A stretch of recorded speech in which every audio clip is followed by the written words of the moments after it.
Welcome to India Parent Magazine. This is Meena Yagina with another episode in my mom series, which is Meena Over Matters series. If you find our videos informative and interesting, please don't forget to subscribe, like, and comment so we know what your views are about our series. Today, it's my honor and absolute pleasure to bring to you all the lyricist for one of the most popular songs of our times, Natu Natu, from the movie RRR, which won the Academy Award for Best Original Song at the 2023 Oscars.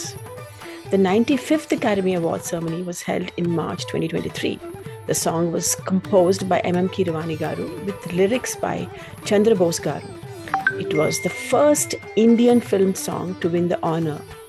Lyricist Chandra Bose Garu was visiting the Bay Area recently and took time and honor us with this insightful interview. This interview is held in Telugu and a gift to all my Telugu listeners. Namaste Andy. Chala thank you for being here today on your very very busy schedule. నాకు తెలుసు మీరు NATS కోసం వచ్చారు and I appreciate it. మా viewers కూడా చాలా appreciate చేస్తున్నారు. Thank you and welcome on board. నమస్తే మీనా గారు, చాలా సంతోషం. మీ ప్రేక్షకుల్ని నేను ఇలా కలుసుకునే అవకాశం నాకు వచ్చినందుకు చాలా సంతోషంగా ఉంది. నేను నాట్స్ కోసం వచ్చాను. టాంపాలో నాట్స్ జరిగింది. చాలా ఘనంగా, వైభవంగా, అద్భుతంగా, చాలా గొప్పగా జరిగింది. ఆ కార్యక్రమంలో పాల్గొని మళ్ళీ నేను ఇప్పుడు డాలస్కి వచ్చాను. ఇప్పుడు మీతో ఇలా ముచ్చటించబోతున్నాను. థ్యాంక్ యూ అండి. Can you tell us little bit details? మీరు ఏం ఎంజాయ్ చేశారు? మీకు ఏం బాగా అనిపించింది మీ ప్రోగ్రామ్కి వచ్చి వెళ్ళినప్పుడు? మీకు మా తెలుగు ప్రేక్షకుల వాళ్ళ ద్వారా ఇక్కడ నాట్స్ టాంపాలో జరిగింది అనమాట. నాట్స్ ఇంతకుముందు కూడా వచ్చాను న్యూ జెర్సీలో జరిగినప్పుడు. ఇప్పుడు టాంపాలో జరిగింది. ఈసారి విశేషం ఏంటంటే, విశిష్టత ఏంటంటే, ఈసారి నాట్స్లో నేను బ్యాంక్వెట్లో నాటు బ్యాండ్ పేరుతో ఒక బ్యాండ్ని స్థాపించి నేను నా పాటల ప్రదర్శన ఇచ్చాను అక్కడ నాట్స్లో. నాటు బ్యాండ్ మన బ్యాంక్వెట్లో గంటన్నర పాటు నా పాటలు నేను పాడాను. నేనంటే నాతో పాటు నా టీం అనమాట. కేసీ, వల్లి గాయత్రి, తర్వాత సత్యయామిని, వీళ్ళందరూ కూడా అందరం కలిసి గంటన్నర పాటు మంచి మంచి పాటలు, అర్థవంతమైన పాటలు, ప్రేరణాత్మకమైన పాటలు, అట్లాగే ప్రేమ గీతాలు, శృంగార గీతాలు, మంచి అల్లరి గీతాలు, అందరినీ ఉర్రు తలుపించే గీతాలు, ఇలాంటివన్నీ పాడి గంటన్నర పాటు పాడి మేమందరినీ అలరించాం.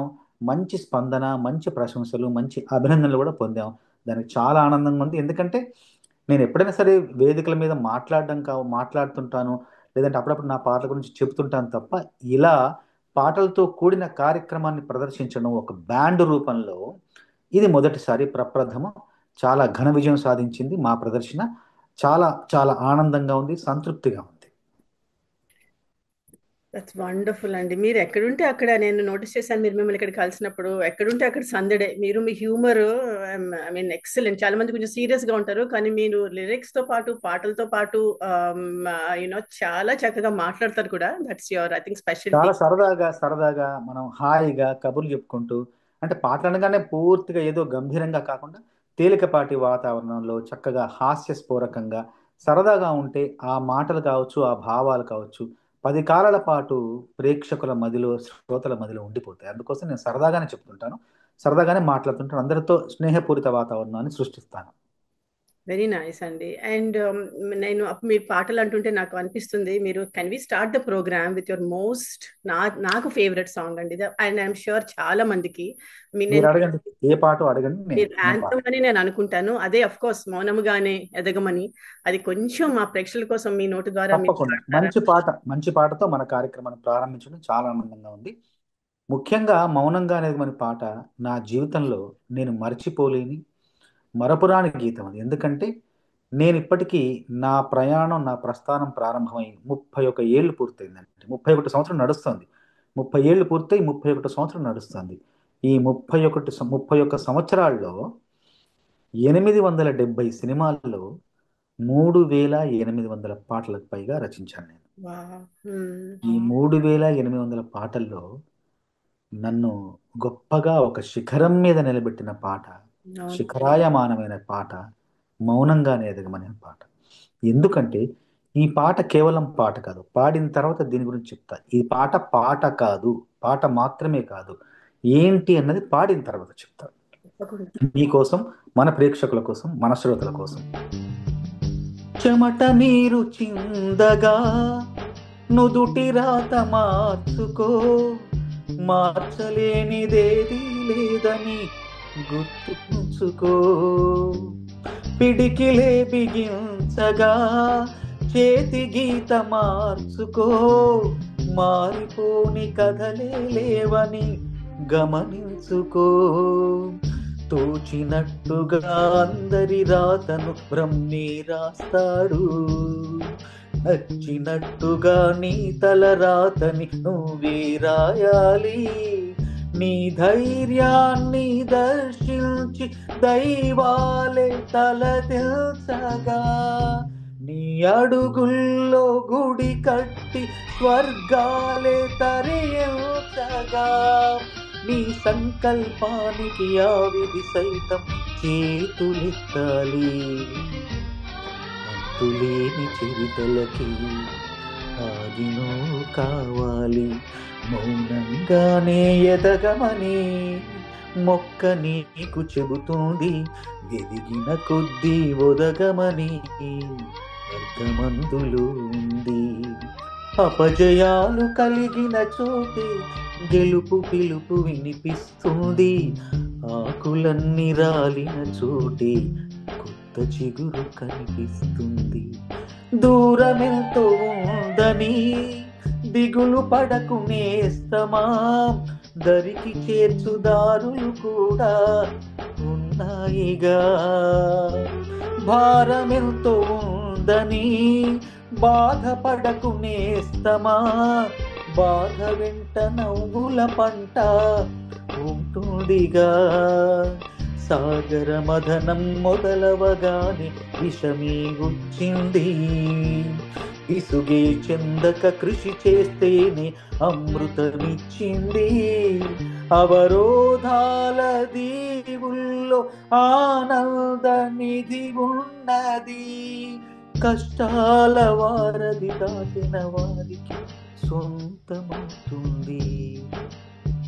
తెలుసుకుంటే సత్యమిది, తలచుకుంటే సాధ్యమిది.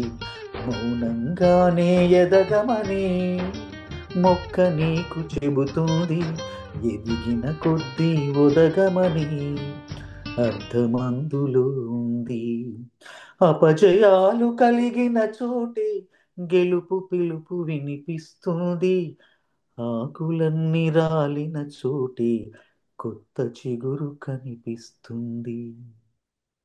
బ్యూటిఫుల్ అండి. Thank you so much. నేను చాలా కష్టపడి కన్నీళ్ళు ఆపుకుంటున్నాను, బట్ అది చాలా మంది, కోట్లాది మందికి ఇది ఇన్స్పిరేషనల్ సాంగ్ అని చెప్పొచ్చు.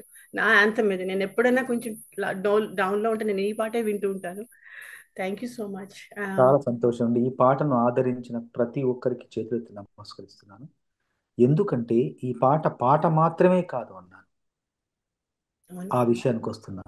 పాట సినిమాలో పుడుతుంది, పాట సినిమాలో ఉంటుంది, పాట సినిమాలో నిలుస్తుంది. కానీ పాట సినిమా కంటే పెద్దగా ఎదుగుతుంది, సినిమాను మించి పెరుగుతుంది, సినిమాను దాటి తన స్థాయిని చాటుకుంటుంది. అదే ఆ సందర్భం ఈ పాట పరిస్థితిలో ఎదురైంది. ఏంటంటే ఈ పాట కేవలం పాటగానే మిగిలిపోలేదు. హైదరాబాద్లోని వనస్థలిపురం ప్రాంతంలో ఒక అంధుల పాఠశాల ఉంటే ఆ పాఠశాలలోని పిల్లలందరూ కలిసి పొద్దున్నే తమ దినచర్యను ప్రారంభించడానికి ముందు ఈ పాటను తమ ప్రార్థనా గీతంగా ఆలపిస్తారు. పాట పాట మా పాటగానే నిలిచిపోలేదు, పాటగానే మిగిలిపోలేదు, పాట ప్రార్థన అయింది. అందుకే ఈ పాట నా జీవితంలో నేను మరచిపోలేని ఒక గొప్ప సంఘటనను మిగిల్చింది. నాకు అరుదైన అత్యంత అరుదైన గౌరవాన్ని ఇచ్చింది ఈ పాట. అందుకే ఈ పాట అంటే నేనంటే ఈ పాట నా జన్మను, నా జీవితాన్ని చరితార్థం చేసిన, సార్థకం చేసిన పాట. మనస్ఫూర్తిగా ఈ పాటను రాసే అవకాశం ఇచ్చిన బెల్లంకొండ సురేష్ గారికి, గోపాల్ రెడ్డి గారికి, అత్యద్భుతంగా స్వరపరిచిన కీరవాణి గారికి, ఎంతో గొప్పగా ఆలపించిన చిత్ర గారికి ఎన్ని వేల సార్లు ధన్యవాదాలు తెలియచేసినా కూడా తక్కువే. మాటలోనే ఉంది అంత అద్భుతం అంత ఆ పాటలో. And one more thing I want ask you, ఈ పాటకి మీరు ఇక్కడ కలిసిన సందర్భంలో చెప్పారు, నేను చాలాసార్లు నేషనల్ అవార్డ్ వస్తుందని ఎక్స్పెక్ట్ చేసినప్పుడు నాకు అది రాలేదు. దీని తర్వాత నాటు నాటు తర్వాతనే మీకు నేషనల్ అవార్డ్స్ వచ్చినాయి అని నేను అప్పుడు చెప్పినట్టు నాకు విన్నాను. సో ఈ పాట స్పాన్సర్ చేశారా, అంటే నేషనల్ అవార్డ్స్కి వెళ్ళిందా? రానప్పుడు దీనికి మీరు ఏమైనా ఫీల్ అయ్యారా? What what I mean. అంటే ఒకటి నిజంగా మంచి ప్రశ్న వేశారు. ఏంటంటే దీనికి సాంకేతిక పరమైన ఒక అవరోధం ఎదురైంది, ఒక సమస్య ఉంది. ఏంటంటే ఇది తమిళంలో ఆటోగ్రాఫ్ అనే సినిమాకి తెలుగులో రీమేక్ అన్నమాట. దాన్ని మళ్ళీ తీశారు, మళ్ళీ పునర్చిత్రీకరణ చేశారు. కాబట్టి రీమేక్ జరిగింది, కాబట్టి రీమేక్ చేసిన సినిమాల్లోని పాటలకు, సినిమాల్లోని ఏ అంశానికి కూడా మనం అవార్డుల విభాగంలో దానికి చోటు లేదు. అయ్యో. ఆ, అంటే కేవలం రీమేక్ చేసినందువల్ల ఆ కారణంతో కాకపోతే, రీమేక్ అయినా కూడా తమిళంలో ఈ పాట స్థానంలో ఒవ్వరు పువ్వలు అని ఒక పాట ఉంటుంది. తమిళంలో వేరే పాట ఉంటుంది, వేరే బాణి ఉంటుంది. తెలుగులోకి వచ్చేసరికి మేము వేరే బాణి, కీరవాణి గారు వేరే బాణి ఇచ్చారు, నేను వేరే భావాలు అందులో పొందుపరిచాను. ఆ పాటకు ఈ పాటకు ఇంత కూడా అణువంత కూడా సంబంధం లేనే లేదు. ఆ పాట వేరు, సందర్భం ఒకటి, కానీ ఆ పాట వేరు, ఈ పాట వేరు. ఆ సాంకేతికపరమైన సమస్య వల్ల, అవరోధం వల్ల దీన్ని నేషనల్ అవార్డ్స్కి నేను పంపించలేకపోయాం. వాళ్ళు స్వీకరించరు, దాన్ని పరిగణించరు. అందువల్ల ఆ సమస్య వల్ల ఈ పాట కేవలం జాతీయ పురస్కారమే కాదు, రాష్ట్ర ప్రభుత్వం సంబంధించిన పురస్కారం కూడా దీనికి మనం పంపించలేకపోయాం. అయ్యో. దానివల్ల చాలా పురస్కారాలు నేను కోల్పోయాను. అయినా కూడా పురస్కారాలకు మించిన అరుదైన గౌరవం లభించిన సంఘటన గురించి నేను చెప్పాను. అది నా జీవితానికి సంబంధించిన పురస్కారం. అది పాటకు కాదు, నా జన్మకే ఒక పురస్కారం లభించిందని నేను భావిస్తుంటాను. థ్యాంక్స్ అండి, సో వెల్ డన్. చాలా బాగా చెప్పారు. నాకు ఒక్కొక్కసారి నేను స్టన్ అయిపోతున్నాను, సో నాకు తొందరగా క్వశ్చన్స్ రావట్లేదు. మీ మాటకి నేను చాలా మాయమర్చిపోతున్నాను అనమాట, నిజంగా చెప్పాలంటే. సో ఇంకొక క్వశ్చన్ ఏంటంటే, మీరు మీరు సింగర్ అవుదామని వచ్చి రైటర్ అయ్యారని చెప్పారు. మీరు అసలు మీ ఫ్యామిలీలోనే ఎవరు రైటర్స్, సింగర్స్ లేరు కదా? ఇజన్ దట్, అంటే మీరు చిన్నప్పటి నుంచి తెలుగు అంత ఎక్కువ నేర్చుకుని ఉండరు, అన్ని పదాలు మీకు ఎట్లా వచ్చినాయి? I mean it's so difficult. ఎవరు బ్యాక్గ్రౌండ్ లేకుండా మీ అంతటి మీరు ఎలా వచ్చారంటే నాకు చాలా ఆశ్చర్యం. కేవలం అంటే అదేం లేదండి, నేను స్వయం కృషి అనమాట. నేను కష్టపడ్డాను. అంటే సిద్ధము సాధ్యం అని రెండు ఉంటాయండి. సిద్ధం అంటే అన్ని ఎదురుగా, అన్ని కళ్ళ ముందుగా, అన్ని అందుబాటులో ఉండేదాన్ని సిద్ధం అంటారు. సాధ్యం అంటే మనం కష్టపడి, మనం సాధన చేసి, మనం కృషి చేసి, మనం సాధించుకునేదాన్ని సాధ్యం అంటాం. నాకు ఏది సిద్ధంగా లేదు, నా ఇంట్లో కానీ, నా వాతావరణంలో కానీ, నా కుటుంబంలో కానీ, మా వంశంలో కానీ ఏది సిద్ధంగా లేదు. అంతా నేను సాధ్యం చేసుకున్నా, నేను సాగు చేసుకున్నా, నేను సేద్యం చేసుకున్నా. ఆ సస్యాన్ని నేను సేద్యం ద్వారా వచ్చిన సస్యాన్ని నేను పొందాను. ఎలా అంటే మా ఊళ్ళో మా అమ్మ తరపు కానీ, మా నాన్న తరపు కానీ అసలు చదువుకున్న వాళ్ళే లేరు. అంతా నిరక్షరాస్యులు, వ్యవసాయ కుటుంబం. పనులు చేసుకున్న ఊళ్ళో చిన్న చిన్న కూలి పనులు, వ్యవసాయ పనులు చేసుకునేవాళ్ళు. ఈ కుటుంబంలో పుట్టిన నాకంటే మా నాన్న 4వ తరగతి వరకు చదువుకున్నారు. మా నాన్న ఒక్కరే చదువుకున్నారు. పెద్దగా పెద్దగా అంతే, అంటే ఉన్నత విద్య ఏం చదవలేదు. నాకు ఎలా వచ్చిందంటే, నేను 10వ తరగతి వరకు మా ఊళ్ళో తెలుగు మీడియంలో చదువుకున్నాను. 10వ తరగతి వరకు నాకు తెలుగు అనేది ఒక పాఠ్యాంశం. అంటే ఆరు ఉంటే 6 సబ్జెక్టులు ఉంటే అందులో తెలుగు ఒకటి. మిగతా గణితం, సామాన్యం, సాంఘికం, హిందీ, ఇంగ్లీషు ఇవన్నీ ఉంటాయి. తెలుగు ఒక్కటే నేను అది నేర్చుకున్నా 1వ తరగతి నుంచి 10వ తరగతి వరకు. అందరిలాగే నేను నేర్చుకున్నా. కాకపోతే నాకు ప్రత్యేకమైన ఒక ఆసక్తి ఏంటంటే, మా ఇంటి పక్కనే, మా ఇంటిని ఆనుకునే ఒక గ్రంథాలయం ఉందండి. గ్రంథాలయం ఉంది, అటు పక్కన శివాలయం ఉంది. గ్రంథాలయంలో విపరీతంగా పుస్తకాలు చదివేవాడిని. బడి నుండి రావడం, నా సంచి బయట పడేయడం, లోపల పడేయడం, గోడ దూకడం, గ్రంథాలయంలోకి వచ్చేయడం, పుస్తకాలు తెగ చదివేయడం, వార్తాపత్రికలు తెగ చదివేయడం, మాసపత్రికలు తెగ చదివేయడం, కథలు, కవితలు, నవలలు ఏముంటే అవి మొత్తం నమిలేయడం. దాంట్లో భాగంగా నేను ఎక్కువ శ్రద్ధ పెట్టింది, క్షుణ్ణంగా చదివింది బాల సాహిత్యం. బాల సాహిత్యం ఇప్పుడు తక్కువ వస్తుంది, కానీ అప్పుడు విరివిగా వచ్చేది. చందమామని, బొమ్మరిల్లని, బాలమిత్ర అని, బుజ్జాయి అని, బాలజ్యోతి అని, ఇలా బాలలకు మాత్రమే సంబంధించిన పుస్తకాలు వచ్చేవి. ప్రతి నెల ఈ పుస్తకాలతో పాటు ప్రజ్ఞ, విజ్డమ్, చంపక్, మాబడి, పాఠశాల, యోజన, ఇలాంటి పుస్తకాలన్నీ చదివేవాడిని. చదువుతున్నప్పుడు ముఖ్యంగా నేను అందరికి ఇచ్చే సలహా ఏంటంటే, ఇక్కడ అమెరికాలో పిల్లలు చదువుతుంటారు, అంటే ఆ బాల సాహిత్యం అంటే వాళ్ళ కోసం వాళ్ళకు కేటాయించిన సాహిత్యం పుస్తకాలు అవి, అది చదువుతుంటారు. కానీ ఇప్పుడు మన తెలుగు రాష్ట్రాల్లో ఇంకా బాల సాహిత్యం చదివే వాళ్ళు కరువైపోయారు. ఎందుకంటే ఫోన్లు వచ్చాయి, టీవీలు వచ్చాయి, టాబ్లెట్స్ వచ్చాయి, అది వచ్చాయి, ఇది వచ్చాయి. పుస్తకాల వైపు మొగ్గే వాళ్ళే లేరు. మళ్ళీ అందులో బాల సాహిత్యం కూడా ఇప్పుడు రావట్లే. బాల సాహిత్యం కూడా కరెక్ట్. మొన్నటి వరకు బాలభారతం అని వచ్చేది, ఈనాడు వాళ్ళు పబ్లిష్ చేశారు.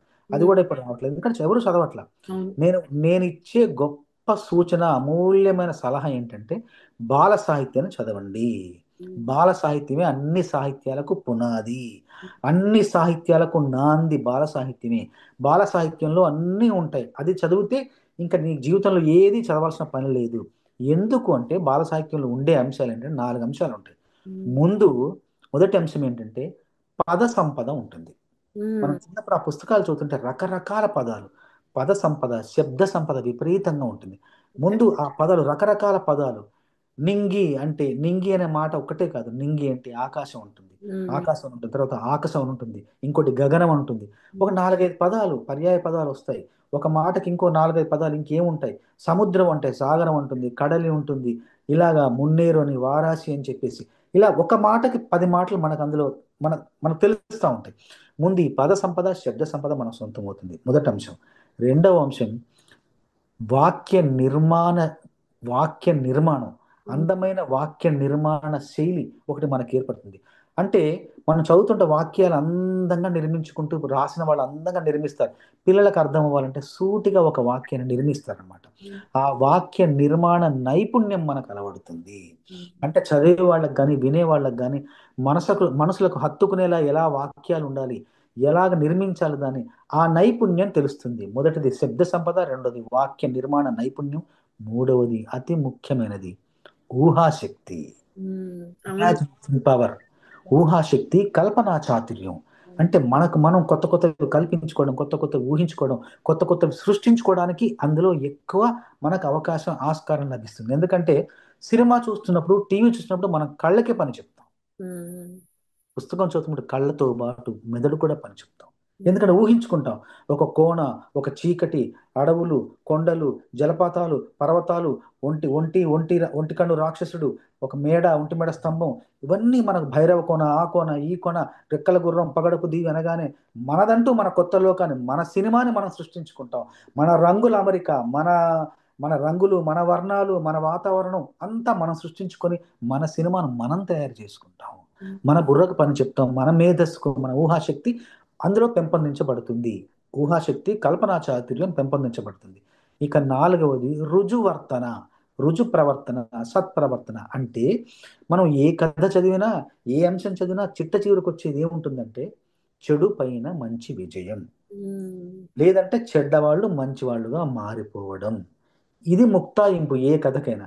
అంటే దీనివల్ల ఒక మంచి ప్రవర్తన, ఒక రుజు ప్రవర్తన, ఒక మంచి సమాజానికి ఏం కావాలో, ఎలాంటి మనుషులు కావాలో, ఎలాంటి లక్షణాలు కావాలో, ఎలాంటి స్వభావాలు కావాలో, అలాంటి అంశాలు ఆ కథలో పొందుపరచబడతాయి. అది మన బుర్రకెక్కుతుంది. పసి హృదయం మీద అది పసి హృదయం మీద ఒక ముద్ర వేస్తుంది. పసి హృదయాలు అది నాటుకుపోతుంది. దీనివల్ల ఈ బాల సాహిత్యం వల్ల శబ్ద సంపద, వాక్య నిర్మాణ నైపుణ్యం, కల్పనా చాతుర్యం, తర్వాత రుజువర్తన, ఇవన్నీ అలవడతాయి. సంపూర్ణమైన లక్షణాలు ఒక మనిషిలో అలా అలవడతాయి, పెంపొందించబడతాయి. ఆ మనిషి కనుక తర్వాత కవిగా మారితే ఆ కవి నుంచి వచ్చే ప్రతి కవిత కావచ్చు, ప్రతి భావం కావచ్చు, ప్రతి ఆలోచన కావచ్చు, అంత సమాజానికి పనికొచ్చేది, సమాజానికి మేలు చేసేది, సమాజానికి ఉపయోగపడే సాహిత్యమే వెలువడుతుంది. చాలా బాగా చెప్పారు. దీని సందర్భంలో మీరు ఒకసారి చెప్పారు అప్పుడు, ఈ నాటు టైం వచ్చినప్పుడు మన రాజమౌళి గారు అంత బాగా పర్ఫెక్ట్ గా ఉండాలి, ఎవరిని దూషించకూడదు, ఈ పాటలో ఎవరికి చెడు చెప్పకూడదు, అలా రాయాలని చెప్పారు మీరు మొన్న మనం కలిసినప్పుడు.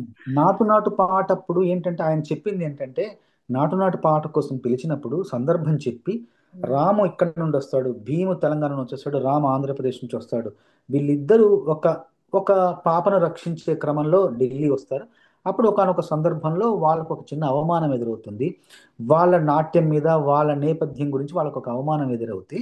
అప్పుడు ఆ అవమానాన్ని భరించి, అవమానంలోంచి బయటకు వచ్చి ఆవేశపూరితంగా వాళ్ళు దాన్ని అధిగమించి, వాళ్ళు అవమానించిన వాళ్ళే అప్రతిభులైపోయేలాగా వాళ్ళు నాట్యం చెయ్యాలి అని చెప్తారు.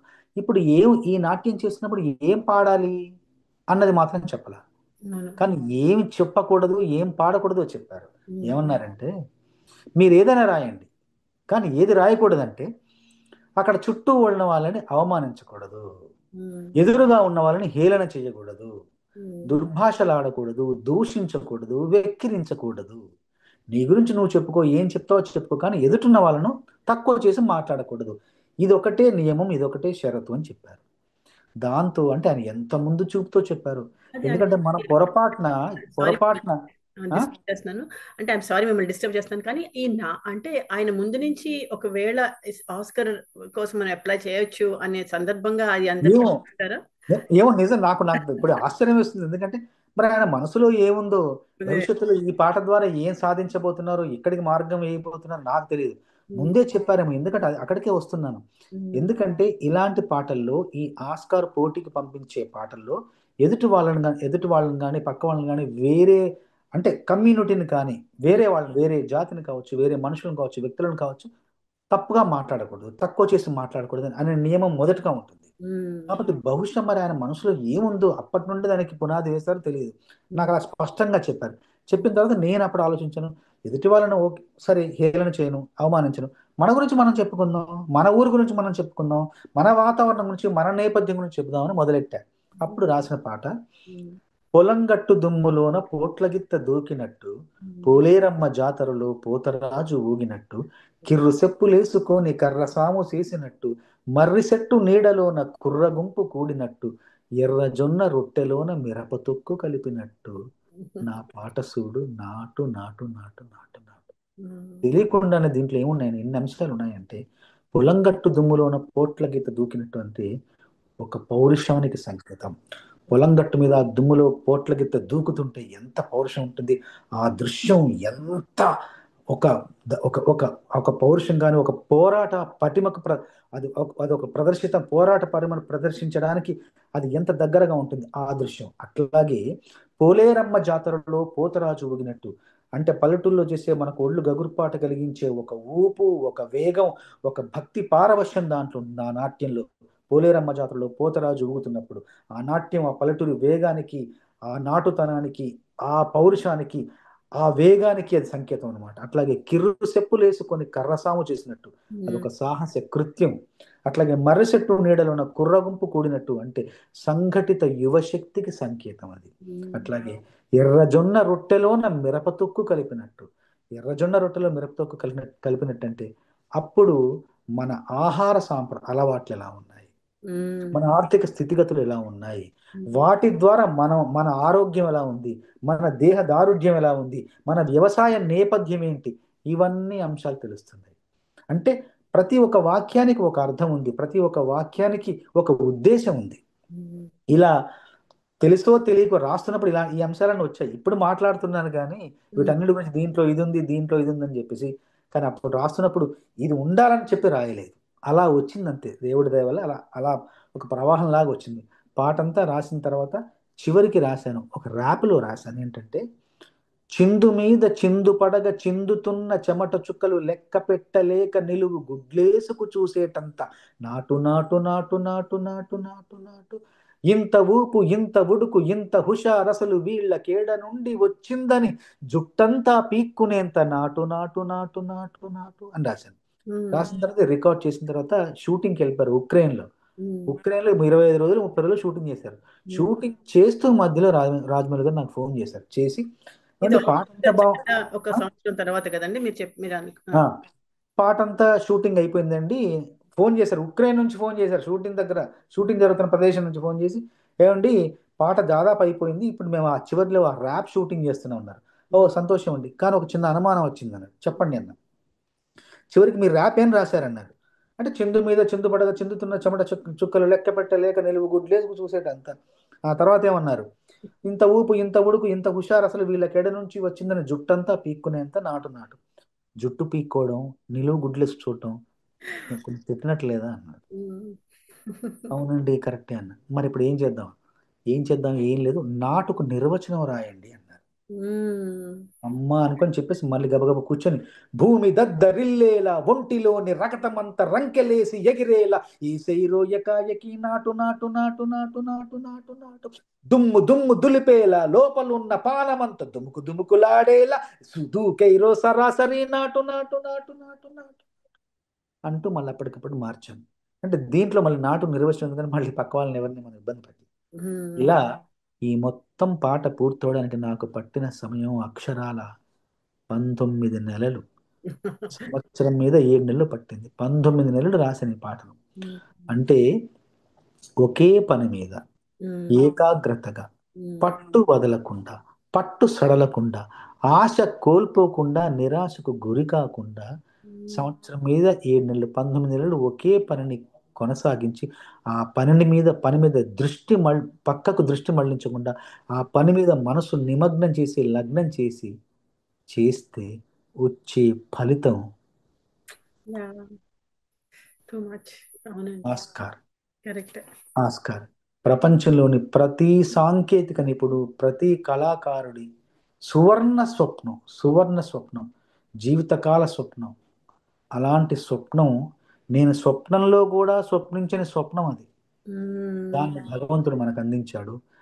సాహిత్యానికి మాత్రమే కాదు, అన్నాళ్ల నా సహనానికి, అన్నాళ్ల నా సంయమనానికి, అన్నేళ్ల నా ఓర్పుకి అని నేను అనుకుంటాను. అవునండి, కరెక్ట్. మామూలు మీకు జస్ట్ ఫ్యూ వర్డ్స్ లో మీరు చెప్పే ఉంటారు చాలా సార్లు, కానీ ఫ్యూ వర్డ్స్ ఆ ఎక్స్పీరియన్స్ చెప్తారా మీరు అక్కడికి వెళ్ళడం, ఆస్కర్ది? ఎందుకంటే అంటే అది ఎన్నిసార్లు చెప్పినా చాలా మందికి ఇన్స్పైర్ అవ్వచ్చు. తప్పకుండా చెప్పాలి, ప్రతిసారి చెప్పాలి. ఎందుకంటే అది చెప్పుకుంటూ ఉండాలి. ఎందుకంటే ప్రజలకు తెలియాలి, కొత్త తరానికి అది అర్థం అవ్వాలి. వాళ్ళు దాన్ని ఆచరించే క్రమంలో మనం మనం ఎన్నిసార్లు చెప్పొచ్చు. 2018లో నేను బతుకమ్మ పండక్కి వెళ్ళాను లాస్ ఏంజల్స్. నన్ను పిలిచారు బతుకమ్మ ఉత్సవాలకు. వెళ్తే బతుకమ్మలో చక్కగా నేను ఆ ఉత్సవాల్లో పాల్గొన్నాను. తెల్లారి మిత్రులందరూ కలిసి నన్ను మనం హాలీవుడ్ స్ట్రీట్ వెళ్దాం పదని తీసుకెళ్లారు.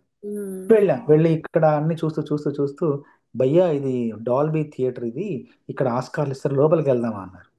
నేను అన్నాను, భయ్యా డాల్బీ అంటున్నారు, ఆస్కార్లు అంటున్నారు, మనకు సంబంధం లేని విషయం అది, నేను రానులే అన్న. రా భయ్యా అని చెప్పి తీసుకెళ్ళిపోయారు బలవంతంగా. లోపలికి వెళ్ళిన తర్వాత స్టూడియో గేట్లు మూసేశారు. మనం పంపించలేదు ఏదో ఏదో కారణంతో మమ్మల్ని మేము వెనక్కి తిరిగాం. నేను బాధపడుతూ, నిరాశ గురై బాధపడుతూ అన్నాను, చెప్పాను కదా భయ్య, నేను ముందే చెప్పాను, ఇది మనకు సంబంధం లేని విషయం, అనవసరంగా మనం వచ్చాం, అనవసరంగా మనం నిరాశతో వెనక్కి వెళ్ళిపోతున్నాను అని బాధపడి వెనక్కి వచ్చాను.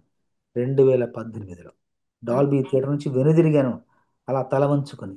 2023లో 5 ఏళ్ల తర్వాత అదే డాల్బీ థియేటర్కి రెడ్ కార్పెట్ మీద నేను, కీరవాణి గారు సతీమణి, మా అబ్బాయి అలా టీవీగా నడుచుకుంటూ 5 ఏళ్ల తర్వాత ఆ రెడ్ కార్పెట్ అందరూ స్వాగతిస్తుంటే అలా నడుచుకుంటూ వెళ్ళి మాకు కేటాయించిన సీట్లలో, నామినీ సీట్లలో కూర్చున్నాం.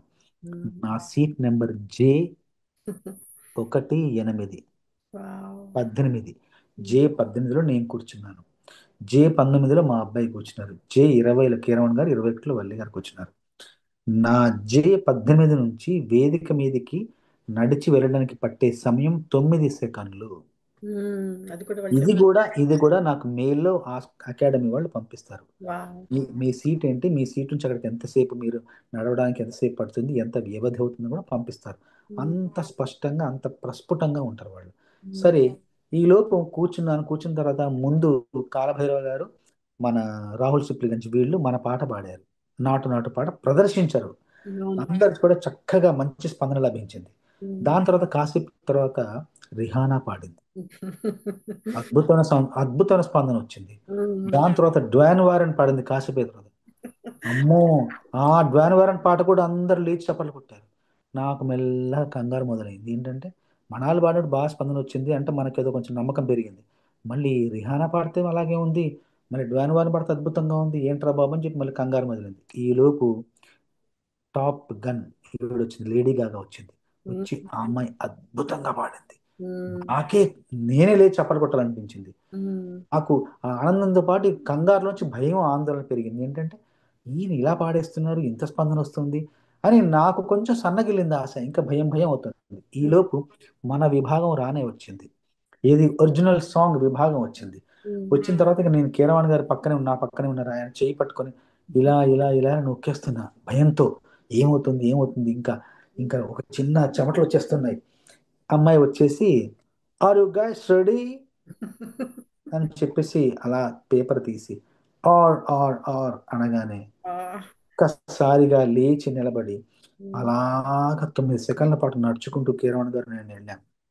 ఆ 9 సెకండ్ల పాటు అంటే జీవితంలో నేను ఒక మాట చెప్పాలి.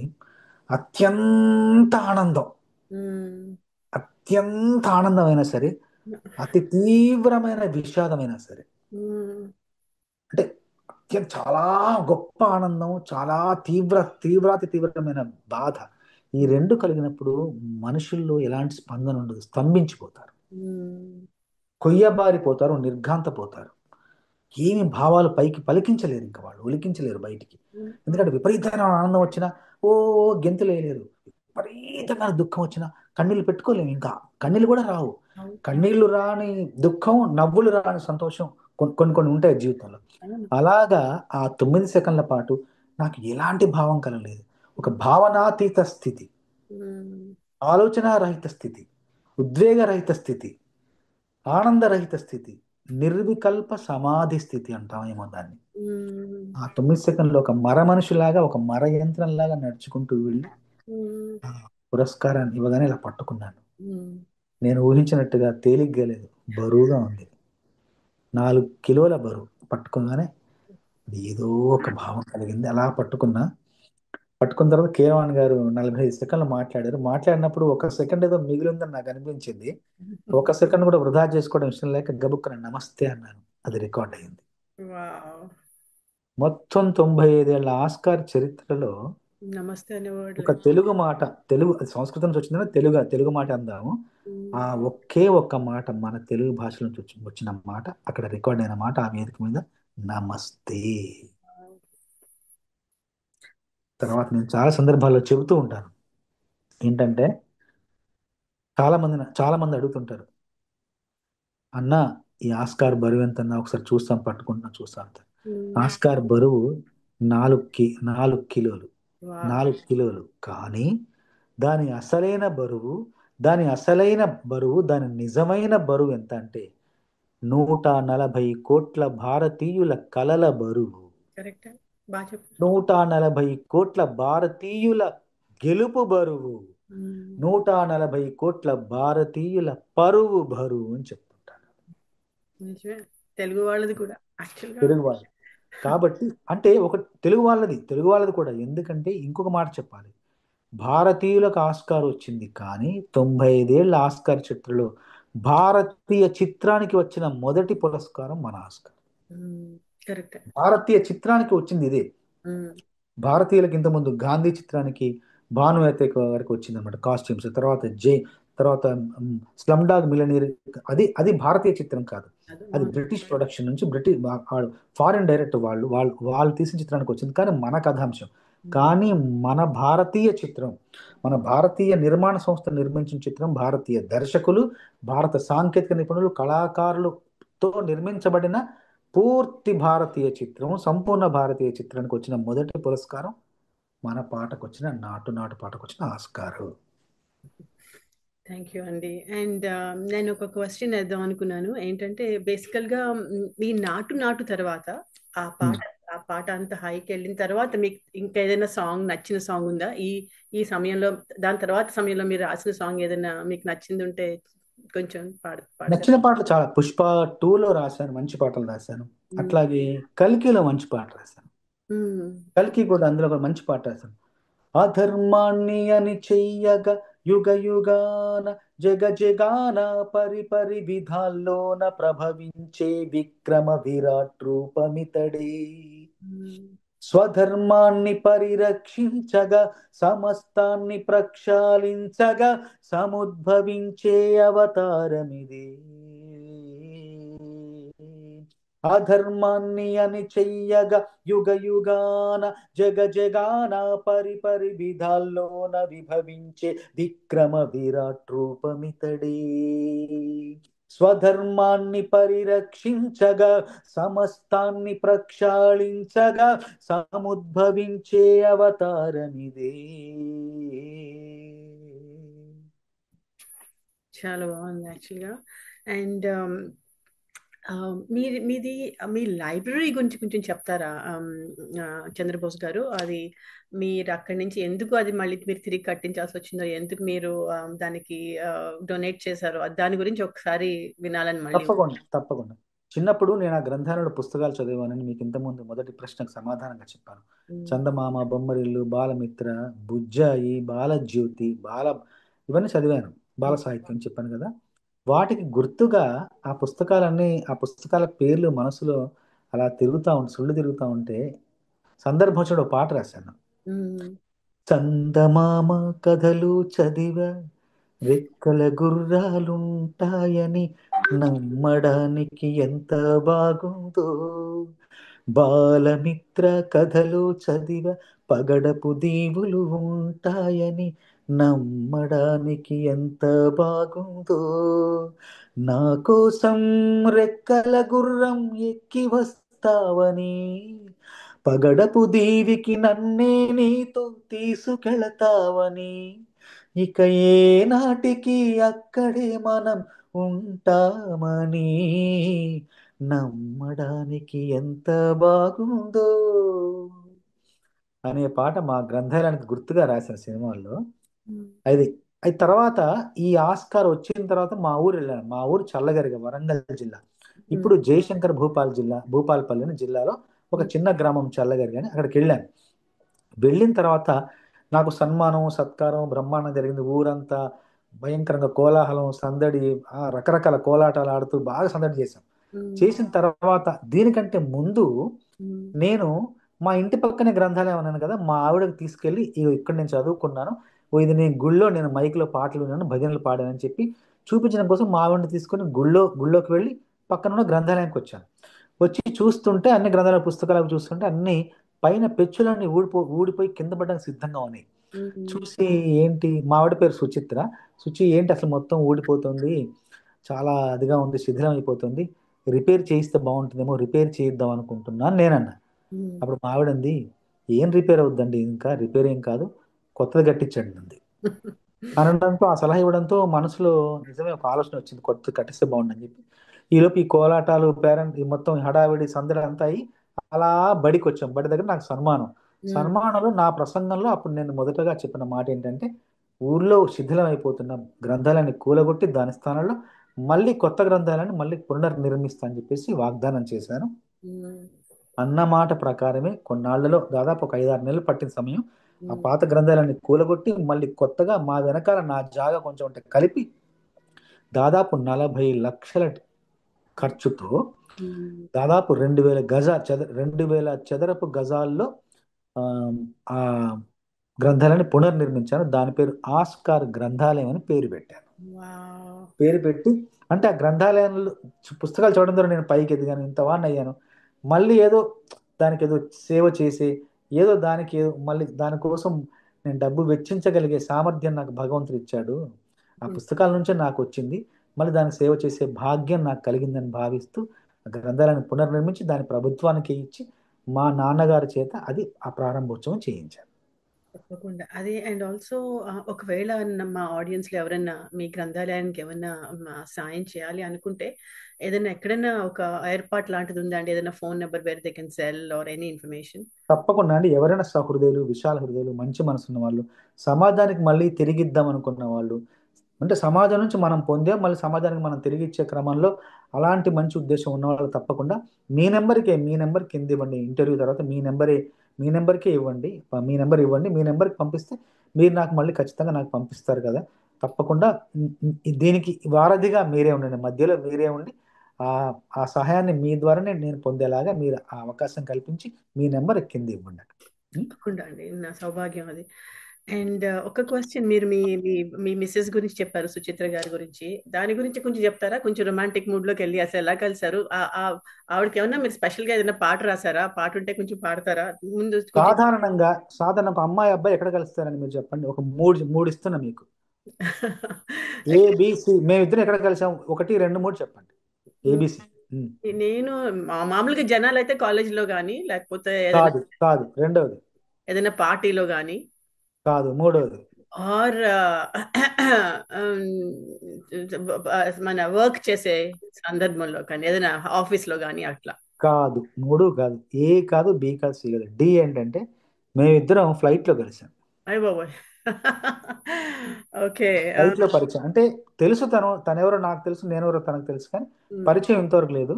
అయితే ఫ్లైట్లో నేను చెన్నై నుంచి హైదరాబాద్ వస్తున్న క్రమంలో నా పక్క సీట్లో తను కూర్చుంది.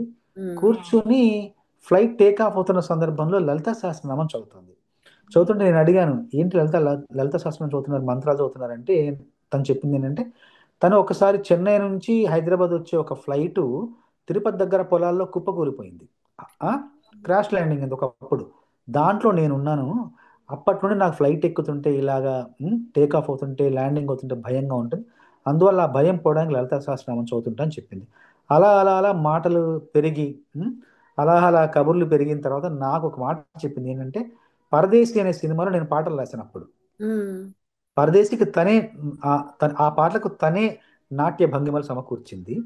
చెప్తూ, మీరు పరదేశిలో ఒక రాసిన పాట నాకు బాగా నచ్చింది, ఆ పాటలోని అంశాలని చెప్పి పాటలోని కవితాత్మకమైన భావాలు కొన్ని చెబుతూ, తణుకో అరకో కటకో లడకో చివరికి న్యూయార్క్ అనే పాటలో కొన్ని వాక్యాలు ఉంటాయి చివర్లో ఏంటంటే, పూలకు రంగులు ఎన్నున్నా నీడ మాత్రం నలుపే, ప్రేమకు హద్దులు ఎన్నున్నా దాని ఫలితం గెలుపే, పాటలు వందలు వేలున్నా వాటి స్వరములు ఏడే, ప్రేమకు నడకలు ఎన్నున్నా చివరికి అడుగులు ఏడే. ఈ ఈ పంక్తులు దాంట్లో ఉంటాయి. ఈ కవితాత్మకమైన పంక్తులను తను ఉదహరించడంతో చాలా నచ్చింది. ఎందుకంటే కేవలం అంటే నాట్యం అంటే ఈ శరీరానికి సంబంధించిన భంగిమలు, ఈ విన్యాసాలు ఉంటాయి అనుకున్నాను, కానీ నాట్యాన్ని సృష్టించే ఒక ఆవిడకి ఇలాగ కవితాత్మకమైన పంక్తుల్ని, కవిత్వాన్ని అర్థం చేసుకుంటుంది అని చెప్పి భావించి, కవిత్వాన్ని అర్థం చేసుకున్నది కవిని కూడా అర్థం చేసుకుంటుందని నేను తనను అర్ధాంగిగా చేసుకున్నాను. ఇది ఎన్ని సంవత్సరాలు అయిందండి ఇది అయ్యి? దాదాపు 1999 అండి, 26 ఏళ్ళు అవుతుంది.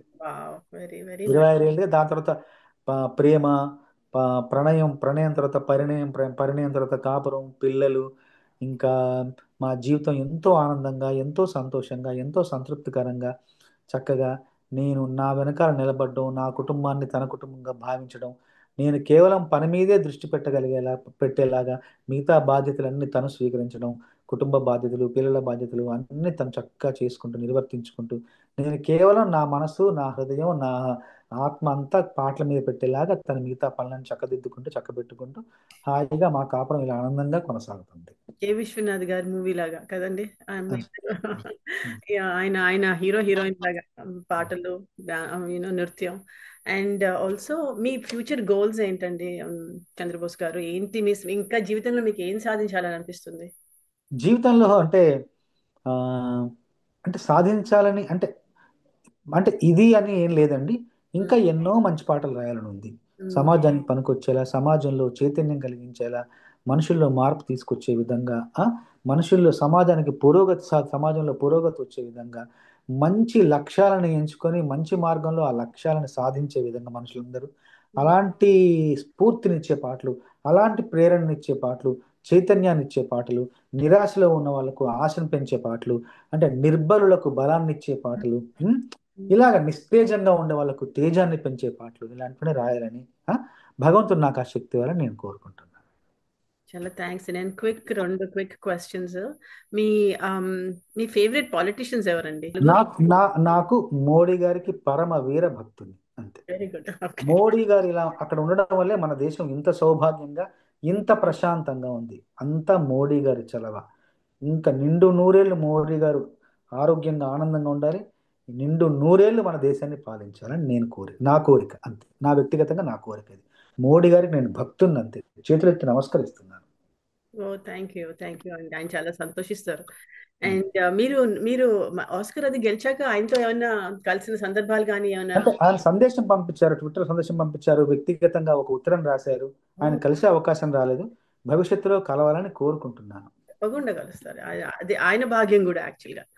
అండ్ ఫైనల్ గా ఎనీ మెసేజ్ అండి మా లిసనర్స్ కి? మీలాగా అవ్వుదాం, మీరు me who want to follow your path to become a successful lyricist in future, మిమ్మల్ని ఫాలో అవుతున్న వాళ్ళకి ఏదైనా అడ్వైస్ ఏదైనా ఉందా మీ దగ్గర నుంచి?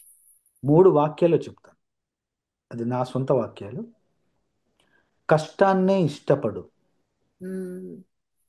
కష్టాన్నే ఇష్టపడు, ఇష్టంగా కష్టపడు, విజయం నీ వెంటపడు. Mm. Thank you. Thank you. And one, anything that you wanted to say, but I could not, get it out of you through my questions. మీరు ఏమన్నా మీకు ఏమన్నా చెప్పాలని ఉందా అండి మా viewers కి? అంటే ఏం లేదండి, అంటే లోతుల్లో ఉన్నది రాతల్లోకి వస్తుంది, Mm. లోతుల్లో ఉన్నది చేతల్లోకి వస్తుంది. Mm. కాబట్టి లోతుల్లో ఏముంటే అది మన చేతల్లోకి వస్తుంది, లోతుల్లో ఏముంటే అదే మన రాతల్లో ప్రతిబింబిస్తుంది. Mm. కాబట్టి లోతుల్ని పరిశుద్ధంగా ఉంచుకుందాం. Very well said. అంతే. చాలా థ్యాంక్స్ అండి ఇవాళ మీరు వచ్చినందుకు. This is one of my life time interviews. Thank you so much for being here అండి. నమస్తే.